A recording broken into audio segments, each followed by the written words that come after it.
शिव गुरु देलन मनुष्य के तन माए रे मनवा करला शिव सुमिरन माए रे मनवा। शिव गुरु देलन मनुष्य के तन माए रे मनवा करला शिव सुमिरन माए रे मनवा करला शिव सुमिरन माए रे मनवा। गुरु बिना शाम न होवे गुरु बिना सुबह नाए रे मनवा। गुरु बिना शाम न होवे गुरु बिना सुबह नाए रे मनवा।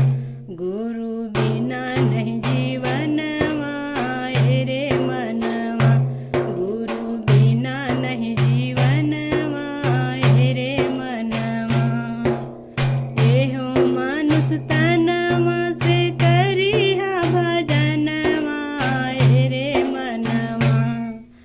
एहो मनुष्य तनवा से करिहा भजन माए रे मनवा करला सांझ बिहन माए रे मनवा। करला सांझ बिहन माए रे मनवा। शिव गुरु देलन मनुष्य के तन माए रे मनवा करला शिव सुमिरन माए रे मनवा। करला शिव सुमिरन माए रे मनवा। एहो मनुष्य तनवा से घुरिया चारधाम माए रे मनवा।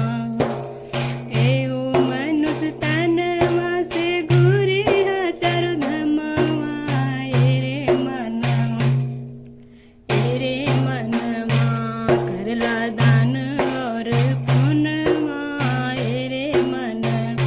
करला दान और पुण्य माए रे मनवा।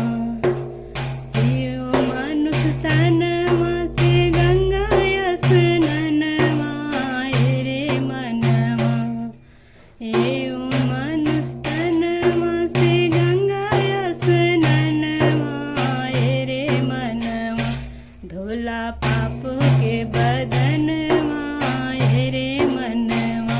धोला पाप के बदन माए रे मनवा।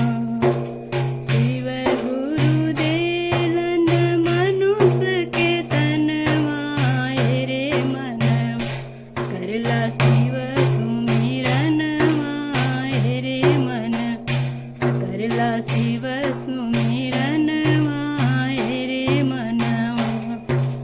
एहो मनुष्य तनवा से रखियाई मन माए रे मनवा। एहो मनुष्य तनवा से रखियाई मन माए रे मनवा। बोलिया सच्चा तू बचन माए रे मनवा। बोलिया सच्चा तू बचन माए रे मनवा। हमरो हरेंद्र भैया देलन तीन गो बचन माए रे मनवा।